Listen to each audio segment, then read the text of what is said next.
Hello, everyone, and welcome to episode 38 of the Run in the Paint podcast. I'm Miles. I'm joined by Jackson. Unfortunately, Nick and Joey are unavailable today. Joey is still out in the land of champions in Denver, Colorado, and Nick is coaching his guys in a baseball game. So hope both those guys are having some fun so far and some success. Jackson will join us in a little bit. Currently, his roommates decided to join him right before we hit the record button. So Jackson will join us in just a little bit. But in this episode, we are going to cover the first weekend of the 2024 NBA playoffs. Every series tipped off on Saturday and Sunday, game one of every single series.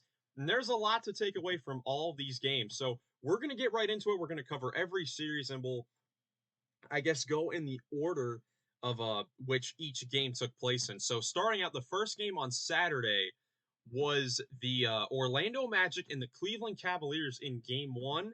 And the Cavs took this one 97 to 83 in a very defensive minded battle where, of course, neither team hit the century mark, under 100 points, and a game that the Cavs really controlled for the most part.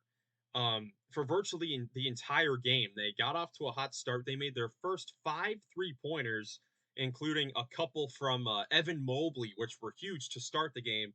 But then the Cavs went ice cold, missed their next 18 3-pointers. But luckily, their defense was doing a great job as well. The Magic really struggled offensively. They couldn't really get anything to go either. The Magic had a quick stretch in the beginning of the third quarter where they cut the, I believe, 13-point lead down to 4 to start to make things interesting. But in the end, the Cavs just put up they upped their energy for the rest of the game and ended up pulling out the 97 to 83 victory. Some notes from this game. Donovan Mitchell looked fantastic. He scored a game high 30 points. And a big question heading into this series was his health. You know, him suffering the knee injury and then, of course, the nasal fracture as well soon after the All-Star break. He never really looked like himself until the final game that he played in of the regular season against Indiana, the last Friday of the regular season. That was really the only time he looked like himself. That was only his second 20-point performance since the All-Star break. So, rightfully so, a lot of people were questioning whether or not Donovan Mitchell would be at full strength, and if he wasn't going to be at 100% or even just like half of his normal usage, then would the Cavs even have a chance? Well, luckily for Cavs fans, Donovan Mitchell looked fantastic, but he was not the only one that was looking great on both ends of the floor. Evan Mobley had 16 points and 11 rebounds. Now, most of those points, if not all of them, came in the first half, but he played a fantastic game. He looked incredibly assertive right from the beginning. He made the 2 3-pointers, as I talked about, which was huge because from the Magic standpoint defensively, he's a guy that you're gonna wanna, let shoot the ball. You want to make the Cavs pay for having these, having both Mobley and Jarrett Allen on the floor, having these two bigs. And if Mobley can make threes like he did in the first quarter of game one, that's going to be huge for the Cavs to force the Magic to have to adjust and change their strategy. I thought Mobley did a great job working from the outside and then going inside. In the second quarter, there were a lot of situations where Mobley had a smaller guard on him, Cole Anthony, in a switch, and he just backed him down, quick spin move in the post for a dunk, or backing down. I know there was one play where he backed down, I believe, Wendell Carter for a jump hook.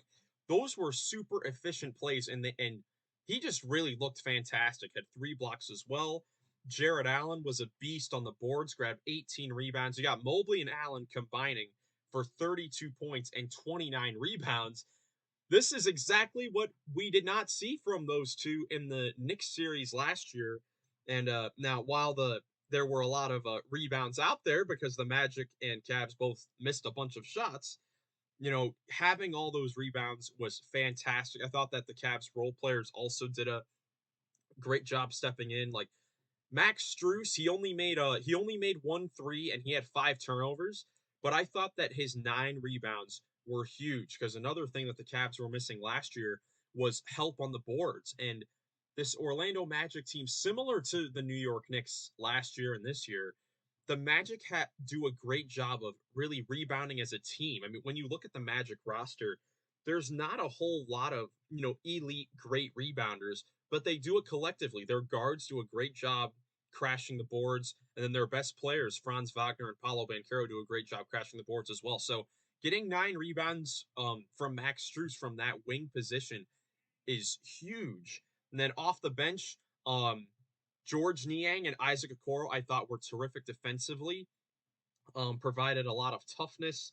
We saw that immediately when those two were in, and then Mo Wagner for the Magic. The Cavs, they made it a point to, you know they they're probably more well aware than anyone else all the word about their of this team being soft because of everything they went through last year and them not putting up a fight and really getting manhandled against the Knicks. They made a point to go out and be tough. And even though Niang didn't make a three, even though Okoro only took 2 shots, even though Karis LeVert had a bad game shooting wise, I thought that all three did a terrific job defensively. Um, and it was just a true team performance for the Cavaliers. On the Magic side of things, this was a bit of a rough performance as Jackson joins us now. Hello, Jackson. Hi, How's it going? it's going. Well, I was talking about the game 1 of the Magic Cavs series, and I was talking about the Cavs role player stepping up. But shifting over to the Orlando Magic side of things, they really struggled offensively. They shot just 32% from the field, 21% from three, and none of their Yeah, they're guys not really gonna win had good a games. game in this team. No, not at all. They're not gonna win a game in any team. You'll lose to the Wizards in the playoffs with those statistics. and the Magic, they aren't That's really good offensive team to begin with. And the rough thing is, once you get into the playoffs, it's definitely more difficult to score, and we saw that in game 1. yeah. Um, Paolo Banchero, well, like for a lot of these guys, it was their first playoff game, and it was a great atmosphere in Cleveland. But Who wasn't at the first game for? the Wait, only Gary Harris. yeah, it was Gary Harris and Joe Ingles who also both played horrible. Um, Joe something that Ingles. I wanted to point out, I've got a something that I noticed in the stat sheet that was pretty clear. Is that the Magic, they just need more guys to show up. Like Paulo had a good game, not great. He had 24.7 boards, 5 assists, which sounds good, but he had 9 turnovers to his 5 assists. And Franz Oh, Wagner, it just appears that he sort of lost his jump shot. And then when you look across the rest of the Magic roster, I've if I can find my graphic here, I don't know where it went, but essentially the Magic guards, when you look at Gary Harris, Jalen Suggs, Cole Anthony, and Markel Fultz, they combined to shoot four. What was it? It was a horrible percentage. No, it was looking at Gary Harris, Cole Anthony, Markel Fultz, yeah, and Jalen Suggs. They combined to shoot four for 29. didn't Suggs make all four of those shots too? He He was did. like 4 of 14. Suggs was 4 of 16. Oh, 4 of 16. 4 of 16, and then Harris, Fultz, and Cole Anthony, your three other guards. This was the big thing. Shot 0 for 17. So the four guards combined to shoot 4 for 31 from the field, 1 for 16 from three. That's just not going to get it done. Like Orlando, they're going to need more guys to step up. And look, they were in this game for a big part of it, even with them having just probably the worst offensive game from any team this season. So you got to feel good about that if you're the Magic, but also got to be a little bit worried that the Cavs did not really play their best game either. And I think this was a game where like you expect both teams to improve as the series goes on. Well, hopefully, but you never know. Maybe both teams just have the worst series of all time. This is the NBA TV series for a reason. Can't Um, even watch it still. yeah, you can't. Yeah, Jackson can't even watch it still. So dumb. Can't watch any Um, playoff. yeah, it's tough, but yeah. So I think when you're looking at adjustments for the Orlando Magic, I think well another guy who was in his first playoff game was head coach Jamal Mosley, who's in the running for coach of the year, but you could see that it was his first playoff game as well. Like it made a lot of sense, um, in theory. But during the regular season, he ran a 10-man rotation.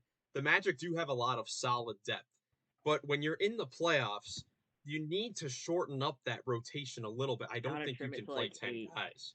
Yeah, No, it's gotta be like 8.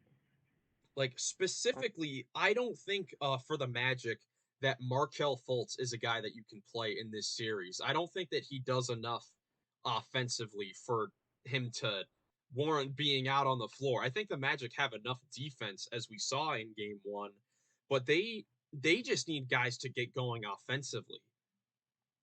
And I think Jalen Suggs will be that guy who's gonna step up. I don't know about Franz, just because, like you said, his jump shot is kind of in a funk, and usually, I mean, jump shot it's the toughest thing to fix. It's like in baseball, if your swing's a little off, you're gonna be in a slump. Yeah, I've been hearing a Especially lot if of you, people talk about Franz's 3-point shot, and he's gotten the yips with shooting the ball, and it's looked like it just doesn't look that good when it goes up. yeah. That's really all I got for this Magic Cavs series. Excited for game 2. Game 2 is tonight as we're recording this. It will have already concluded by the time it's been this episode's been released, but hoping that it's, maybe higher scoring, but I also like this is playoff basketball, and I do love seeing the intensity from both sides.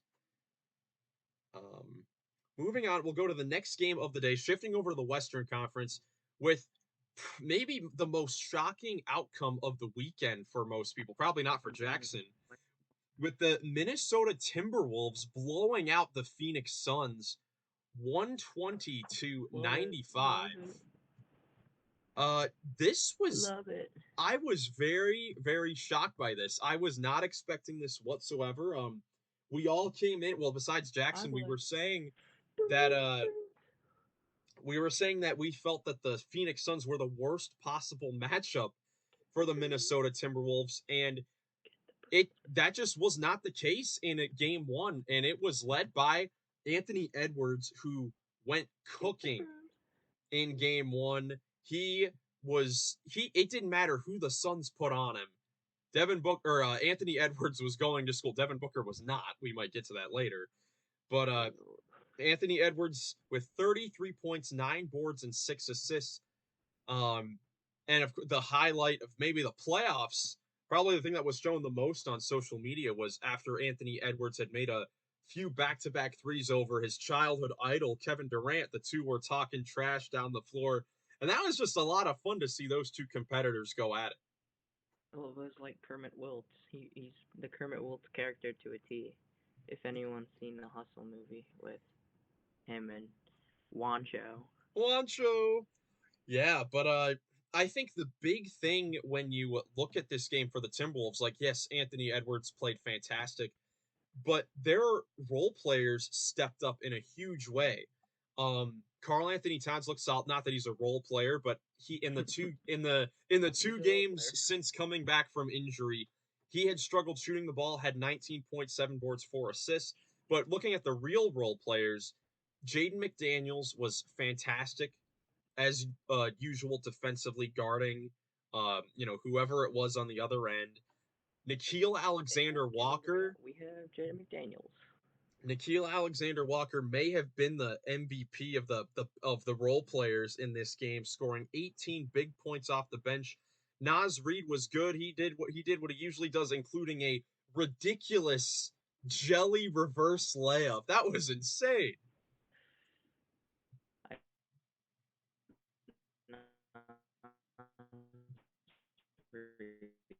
Oh, Jackson cut out a little bit on the recording. Sorry to the listeners, but getting back with Oh, the Phoenix. Oh, you oh, back it's with it? frozen. You back with us, Jackson? You were frozen for me. Yeah, you were frozen for me too, but we're back.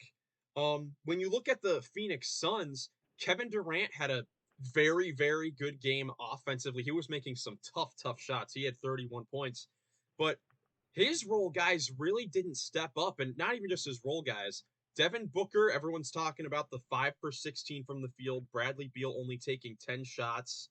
Grayson Allen not scoring. Now, he did go down. He sprained his ankle in the third quarter of this game, so we'll hope that he's back and better. But like Eric Gordon didn't score.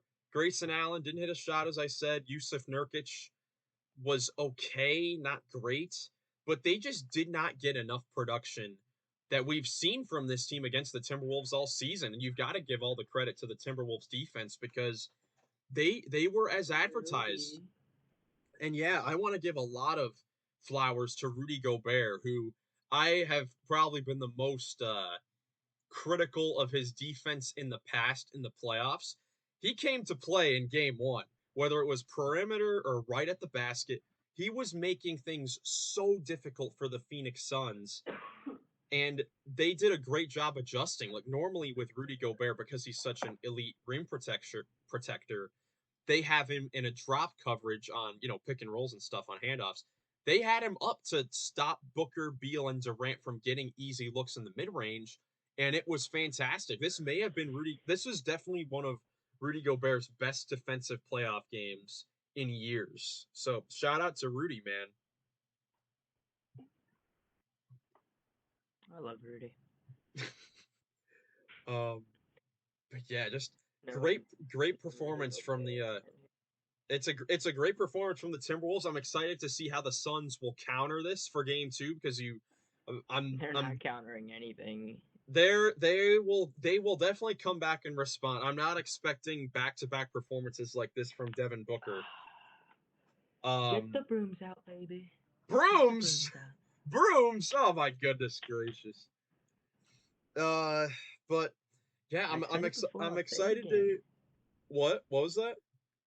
I said it before, I'll say it again. Get the brooms I definitely don't think it's a sweep, but the Timberwolves should definitely be feeling good about themselves after game one because this was very impressive. I mean, really for all these game ones, like there were a lot of blowouts this weekend.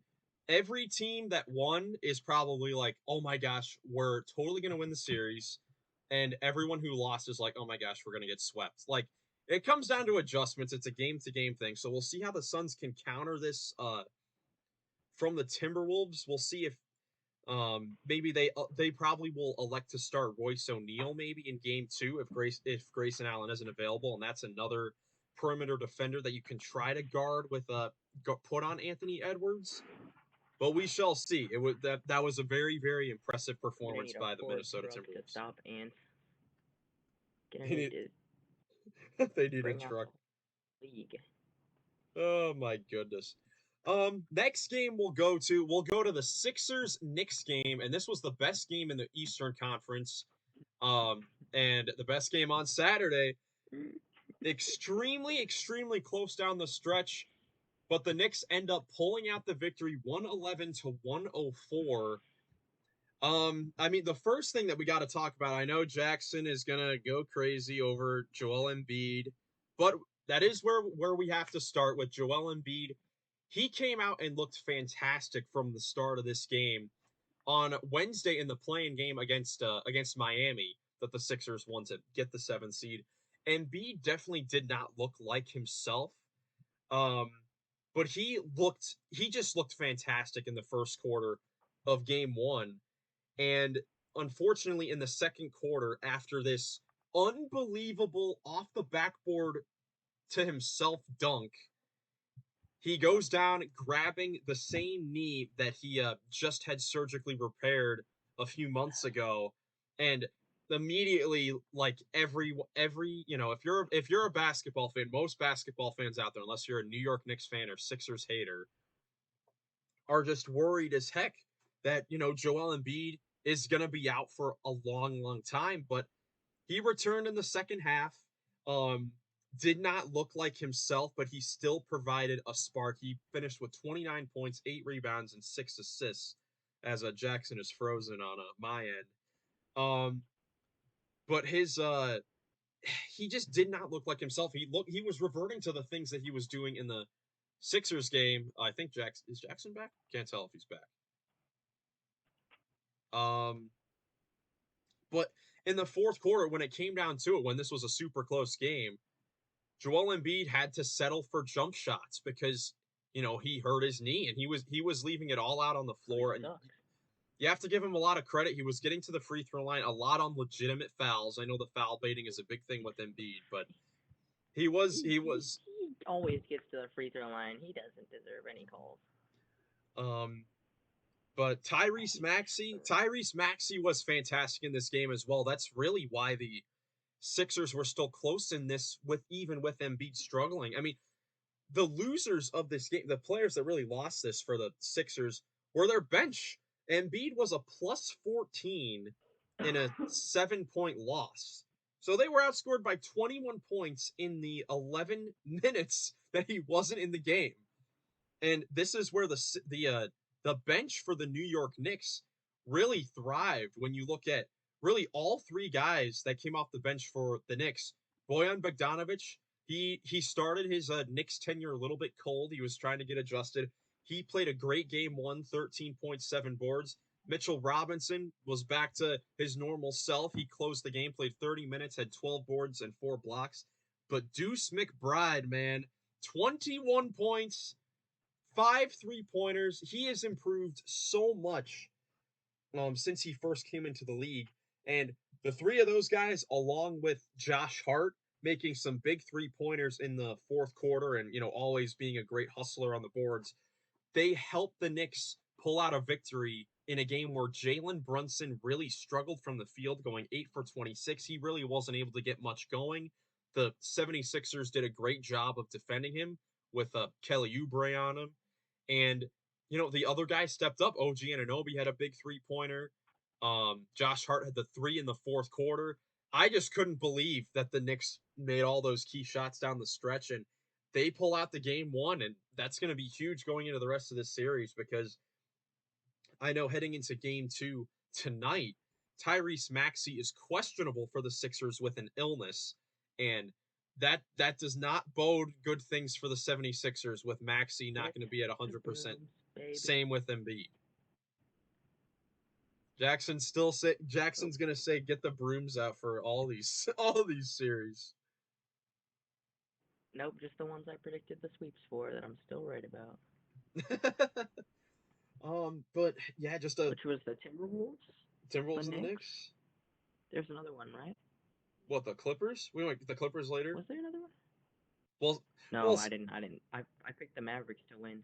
Oh, that's right. That's right.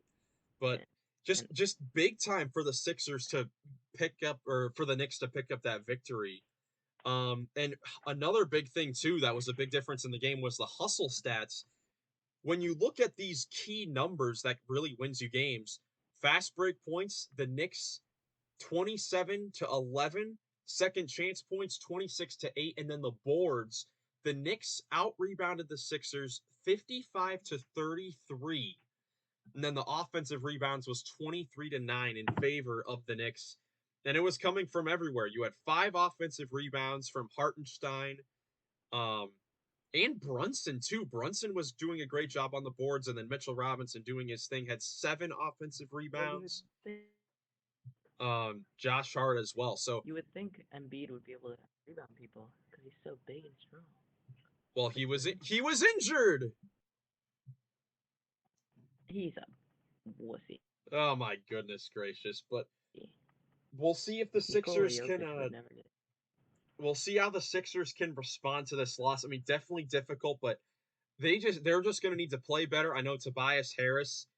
He just had a horrible game in game 1. I'm interested to see if Nick Nurse will make a lineup change and get Tobias Harris out, but we'll see. I mean, this is only one game. That's the thing with all these series. It's only one game. It's easy to overreact after seeing one game of this. So we'll see if the Sixers can respond. Of course, Embiid and Maxey not at their full strength, and the Knicks coming off a performance where Brunson really kind of struggled from the field. Same with DiVincenzo, your two leading scorers going into this game. So New York definitely looking good Yeah, heading Brunson into never game has two. back-to-back bad games. Yeah, so He never has back-to-back bad games. it's definitely looking good for the Knicks heading into game two. Next game, we'll go to It's looking. game one of the rematch of the Western Conference Finals from last year with the Lakers and the Nuggets. And the Nuggets won their eighth straight against the Lakers, 114 to 103, in a game that really it was pretty similar to the previous few times that they played. I mean, the Lakers got off to a decent start, but in the end, it was the second and third quarters that really did the Lakers in. The Nuggets outscored them 64 to 45 in those middle two frames. And that was basically the game. And it was led by, of course, Nikola Jokic and Jamal Murray. Um, Jokic with his 32 points, 12 boards, 7 assists, which was crazy because honestly, for the Lakers, I thought that Anthony Davis had a fantastic game on both ends, including defensively against Jokic. Jokic was just having his way. But AD and LeBron, they did their thing. AD had 32, 14, and 5 with 4 blocks. LeBron, 27 points, 6 boards, 8 assists, including the deep 30-foot three to end the first half. But once again, it's the same old story for the Lakers when it comes down to playing the Nuggets. D'Angelo Russell was terrible against the Nuggets on both ends. D'Lo had 13 points on 6 for 20 shooting, 1 for 9 from 3, and it was just brutal. He had to get benched in a later game in that series, I believe game 4 of the Western Conference Finals last year. So they are just gonna need a third guy to come along with LeBron and AD for them to have a chance. Like Rui Hachimura only had 7. He only took 4 shots. Reeves, it took him a while to get going. He finished with 13 points, but it did take him a while to get going. And you got, besides Taurean Prince, you got really nothing from the bench. So the Lakers will just need other guys to step up, like the Nuggets got from Michael Porter, Aaron Gordon, Kentavious Caldwell-Pope. I thought Peyton Watson was very good off the bench as well. Like Michael Porter Jr. Jackson's boy. Love Michael Porter. Yeah, one of Jackson's favorite players, but yeah, it was a bit disappointing from the Lakers as well. Just the way that it was looking great to start, but just weren't able to pull it out. And that game too is also going to be Monday night, the night that we are recording this. So that result, just like the Sixers Knicks game and Magic Cavs, will be out by the time we release this. Now, moving on to the games that occur on Sunday night. First, we'll start off with the Miami Heat and the Boston Celtics, which wasn't really much of a game. I'll throw up our We because don't need to these talk about it that much. yeah, we don't have to talk about it too much, but I do have to throw up our series predictions because we weren't able to make those because the play-in games were still going on last week. So our predictions for that series, of course, all of us had Boston. Joey and Jackson are predicting sweeps. I've got it in 5. Nick has the Celtics in 6. And man, oh man, the Celtics just jumped out and continued their dominance from the regular season. They scored the first 14 points. It was really their downtown shooting that really separated themselves from the Heat. The Celtics played 8 players. They shortened their rotation to 8 guys, and all 8 of those guys made a 3-pointer. Um, Derek White and Porzingis each making 4. Same with Sam Hauser. All 4 of Hauser's threes came right at the start of the second quarter. A franchise playoff record 22 made triples for the Celtics in game 1. And that really was the difference maker because the Heat were just simply not only were they not making threes, they weren't getting up enough attempts really to hang with the Celtics. A lot of times when you hear from Joe Mazzulla, they talk about how it's a simple math problem, and if you're not getting up as many threes as the Celtics, it's just you're not going to have a great chance to win, especially if you already struggle to score in the half court. And the Heat definitely did, and they are going to without Jimmy Butler. The final score of this one was 114-94. Jason Tatum, his first career triple-double in the playoffs, 23 points, 10 boards, 10 assists. There's not really a whole lot you can say about the Heat. It's difficult. It's expected coming in without Jimmy Butler, without Terry Rozier, that it's going to be hard to hang with this Celtics team. But the Heat did make it interesting a little bit at the start of the fourth quarter. They made a little bit of a run, but it wasn't really enough for anyone to be truly scared that the Celtics would eventually blow that lead. So Celtics just got to keep going on for game two, and the Heat just have to try to make it as physical and difficult as possible for Boston. Tyler Hero is going to need to step up. He was really disappointing in game one. He's really been disappointing in the last few games. Hero only having 11 points, 4 of 13 from the field, 3 for 9 from three. That's just not going to be good enough. That's just not going to be good enough if you're looking for a chance in this series. Well, Bam's got to be more aggressive the first 3 quarters too. He can't wait till the fourth quarter to kind of kick into gear. And like late fourth quarter, a lot of his was late, right? Yeah, exactly. It took him. It was just a struggle all the way around for the Heat. Like their best offensive players were probably Bam, who didn't get it going till the fourth quarter.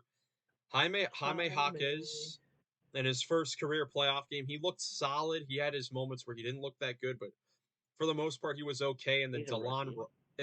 which is yeah. And then DeLon Wright, 5 for 5 from three, most of those in the fourth quarter, if not all of them. I mean, that's the type of production you'll need from guys like Wright, but you'll need, first and foremost, you need Hero and Martin, um, guys like Duncan Robinson, Kevin Love, Haywood Highsmith off the bench to step up. But really, the How deep is their Celtics, rotation? They got the yeah, whole team playing. yeah. I mean, really, the Celtics, it was just super impressive for them to come in this one after, a week's long, worth of rest and to just dominate right out of the gate.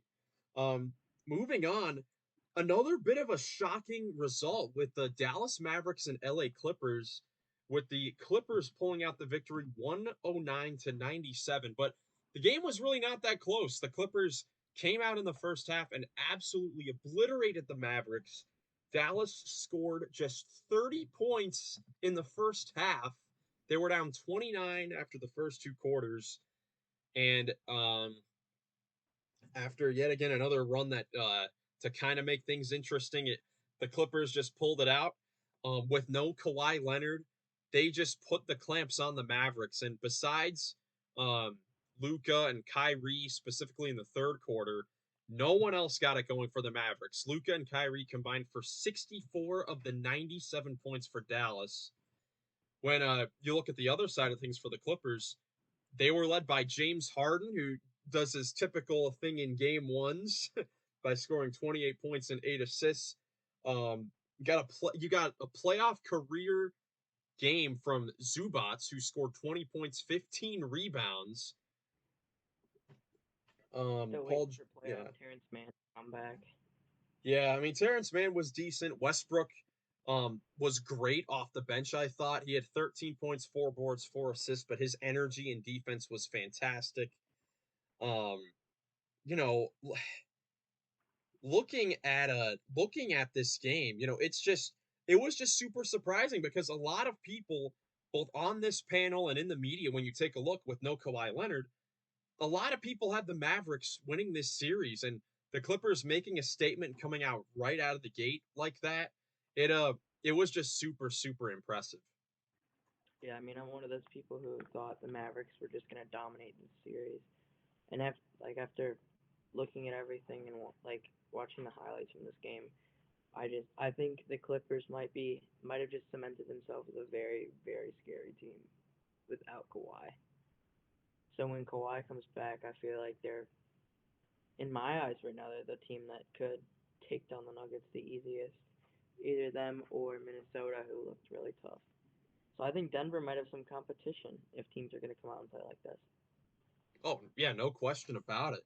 Like it's Um, not like I thought yeah. Denver was kind of just going to run through this and kind of like like last year, kind of destroy everybody. But this year, it's like I don't know. Yeah, there are definitely some teams that can make it tough for them.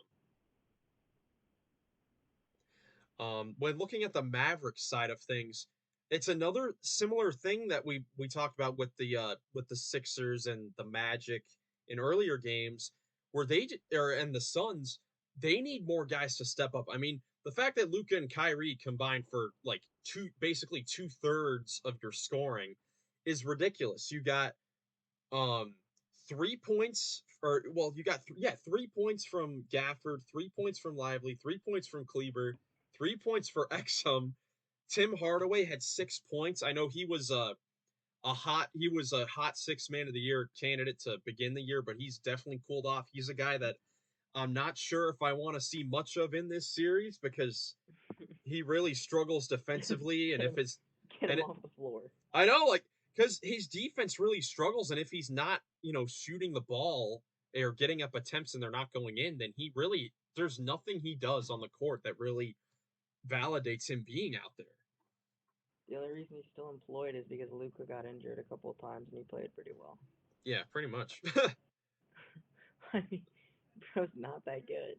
No. Um, Josh Green looked good in the second half. I would not be surprised if he started in game two for like a Derek Jones who really didn't play that well. I mean, there's really not much you can analyze from this game other than that the Mavericks just need to play better. Like if they just need to play better. That's really all this comes down to. Um, I think that they would much prefer Luka and Kyrie to, instead of having these 30-point games, have 20-point games, but then get a bunch of other double figure scoring games all across the board. So I think the Mavericks just have to play better. Great first game from the Clippers to really set the tone, but the Mavericks, I mean, this is the Clippers do what they're supposed to do. Now the Mavericks have a chance to come back and split even before the series shifts to Dallas for games 3 and 4. So that should be a lot of fun. Still has the making to be the best series of the first round.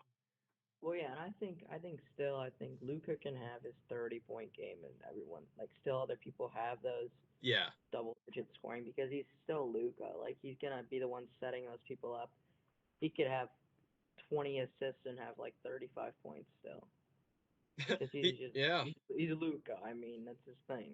He is Luca. That is his thing. Oh, one more thing I did want to mention before moving on is, um, I know I think I was talking about in our series preview how I wasn't sure how much the Clippers would play a center because of how Luca just cooks, Zubats in isolation and in pick and roll situations. And while that was kind of happening a little bit in this game, the way that you sort of negate that if you're the Clippers is by going to Zubats offensively in the post. And they did that a lot. He's really improved as an offensive player around the basket since he first came into the league. And his touch looked really, really good, whether it was right at the basket or he had to take a few dribbles to get to a little jump hook. He was very impressive. So, good for the Clippers to know that, okay, if you're going to try to take advantage of Zubats defensively, then we're going to try to use him offensively to take advantage of Yeah, your lack of size. because Luca's kind of a cone out there. Like in all seriousness, Yeah, like Luca doesn't play. Harden was kind of cooking Luca out there. I'm not going to Like lie. still love Luca, but like he's, like that's the only thing you could. That's the only way I see him not winning MVP is people being like, "Hey, Shea plays defense, give it to him. Shea's one of the best guard defenders in the league, Yeah, and that Luca just doesn't play defense." certainly possible. That is certainly possible. Um, Moving on, let's go to the Pacers Bucks game one. Another bit of a shocker here with Indiana, or sorry, with the Bucks with no Giannis Antetokounmpo dominating the Pacers really for the entire game, and it started with Damian Lillard scoring an electric 35 points all in the first half, and it was unbelievable. Jackson's shaking his head just from watching the highlights. It was unbelievable. Like coming into this series, um, you I know, just without Giannis being out there for the Bucks, they needed Portland Dame to show up, and that's exactly what we got right from the beginning. for one half, then he went back to like not Portland Dame. He was like, I'm just Dame. Yeah, I mean, he was getting others involved in the second half, which was great Yeah. too because Middleton looked fantastic. He's another guy that has to play really well for the Bucks to hold weight without Giannis in the lineup. Portis was good. Patrick Beverley's defense was fantastic, holding Tyrese Halliburton in his first playoff game to just 9 points. Um, and for the Pacers, this was another game where really it was only Pascal Siakam that could get things going offensively. He looked great offensively, scoring 36 points, grabbing 13 boards. The other guys just couldn't really step up. Um, but Siakam just looked great. But you're just going to need more. Like Halliburton's going to need to play better than this. Of course, this obviously being his first playoff game, it's going to take him a little bit to get adjusted. But I think game 2 might be the series because if Giannis comes back and the Pacers have given up both of the games in Milwaukee, I don't think they can win this series. As I think Jackson may be frozen again. He didn't look frozen, but I think that if you're Indiana, you have to win game 2. Game 2 is your game 7 because with no Giannis Antetokounmpo in the lineup, you need to take one of these first 2 games in Milwaukee, and game 2 is just going to be big for this Pacers team. Now they have that game 1 experience under them, that playoff atmosphere. They understand kind of what it's like because no matter what, like I know people were saying that like the in-season tournament may have played a factor. The Pacers getting to play in a lot of games.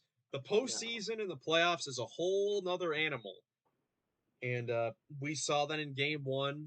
Um, like, dude, the fact that Dame had 35 in the first half and the Pacers had 42 as a team was crazy. Yeah. Um, so looking ahead to game 2, another situation where their guys just have to play better, and it starts with Tyrese Halliburton. They need him to get up more shots. Like the Pacers just got to play better. I mean, it just sounds simple, but that's really all it comes down to. You need those guys to kind of match the level of production that these Bucks veteran stars are giving you with Middleton, Lillard, Portis, Lopez. You just need to match that production. Heading into the final series in the best game of the night, this was spectacular with the Pelicans and the Thunder. Before we get to this game, let me find our predictions for this series. We all took the Thunder. Um, Nick, Jackson, and myself all have the Thunder in 6. Joey's got the Thunder in 5. And this game was just incredible. First of all, shout out to the atmosphere in Oklahoma City because that is unmatched. I miss those old Thunder teams, being in the playoffs because they always had the best crowds. The whiteout, every fan wearing white in the crowd. It was just fantastic to see, and the game lived up to the hype. I think both teams were a little bit nervous under that incredible environment. It took both teams a little bit to really get going, but in the end, the Thunder pull out the 94-92 victory thanks to some clutch Shea buckets from Shea. Gilgeous. Heck yeah. I'm excited to see his Instagram post. Yeah, if I he love his makes one. shit. Who Oh, knows? he will. Maybe His he'll go. Oh, did he make a playoff post? I don't know. I'm gonna check because I love his captions. They're the best. They really are. They are the best. But Shea, there were some plays in the fourth quarter where he struggled. He had a few turnovers, a couple bad looking shots, but in the end finishes with 28 points, 6 boards, 4 assists. They get the 94-92 victory. And it He was fell 3 Shea. points short of what he usually has. Mr. 31. Yeah, and got to give a lot of credit to Herb Jones. He did a terrific job defensively on Shea Gilgeous-Alexander. But on the other side of things, Brandon Ingram was put in the torture chamber because Lou Dort clamped up and forced Ingram to not get quality looks off offensively. And because of that, he really was a non-factor in the waning minutes of this game. They really were That's specifically crazy. they were specifically having to go to CJ McCollum and Trey Murphy down the stretch of this game. And the Pelicans, they did get a look at the end of the game. CJ McCollum, it was a difficult look, but it was an open one. He missed it. Yeah. Cason Wallace played a terrific defense on McCollum, but CJ got an open look. He just barely missed it off the back of the iron, and the Thunder take game one. And it, this to me is a super difficult loss for the Pelicans because I don't know if the Thunder can play much worse. And now that they are used to this environment, I think that they could definitely take this series in 5 games. I could see 4 honestly if Ingram's not gonna show up. Might as yeah. well just because CJ McCollum can't be your only offensive player in a 7-game series against the best team in the Western Conference and probably second best in the league at this point. Yeah, no chance. Like Trey Murphy he made a bunch of big shots, 5 3-pointers, 21 points. Um they got big time play on the boards from Valanciunas. He had 13 points and 20 rebounds, but he couldn't close the game. He's just someone that can't close games. They had to close with Larry Nance Jr. Which is weird because he can shoot and stuff. So like it's like he can hit some threes. I think the worry there is because of defensively, you could just Against have Chet. Shea. Chet's so versatile. There's that, and then also like if you're Shea and Jada, you can do pick and pop with Chet.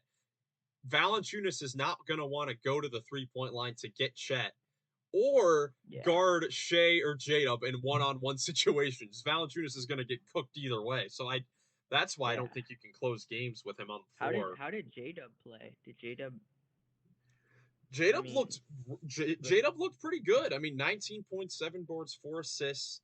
I think he's another one of those guys that could definitely play a lot better. That's what's so scary about the Thunder. I think that they won this game and all of their guys could play a lot better. I don't know if the Pelicans players with Murphy, Valanciunas, and McCollum, I don't know if those guys could play much better than they did in this game. Yeah, I mean, the only person that can up is Ingram. Yeah, and it'll be difficult because the Thunder. I mean, I don't see them taking more than I just. Yeah, I don't. It's hard to see this going more than 5 to 6 games. I like my prediction with 6 games because I think the Pelicans can turn it around, but I think I don't that think they win with Zion either, though. You don't think that Zion would make much of a difference either? I mean, he'd make a difference. I think they'd maybe win a game or two, but like I think they're getting swept right now. The Thunder are really really good. Like they're in my eyes the second toughest team because I might be biased because I like the Timberwolves a lot, but like yeah, I don't know, the Thunder are just scary. I mean, obviously the Nuggets too, but that's because they have that Serbian man. I feel like because of their inexperience, this may be the most overlooked number 1 seed in a long time when it comes to them like having a legit chance to win it all. Like I feel like no one's talking about how they could win it all this year. But they're just so good. They're the Paolo Banchero of number 1 seeds. Yes. Teams. I mean, yeah, teams. Yeah, no one really looks at them as being having a legit chance to win it all. They can. They have all the tools to do it. Like, think about it. Like I was talking about the Orlando Magic running a long rotation in Game 1. The Thunder played a 11-man rotation in this game, and it worked. Now, I think that you're going to need to shorten this up a lot because I don't think that you need to be. I don't think that you need to be playing 11 players in these games. Need to play 11 players. But this is how they ran it for the regular season. But just super impressive stuff by the Thunder to pull out this victory in the clutch. Their first real postseason test for a lot of these guys, and they pulled through on both ends of the floor. So shout out to the Thunder. Shout out to the Pelicans as well, playing a tough game as well. Let's not act like they didn't play fantastic as well. Their guys played very well. They played super hard. Just a tough loss for them in Game 1, and like we're saying, we'll see how it goes in Game 2, how the Pelicans can respond, and if the Thunder can get up to that level where they were really playing for all the regular season.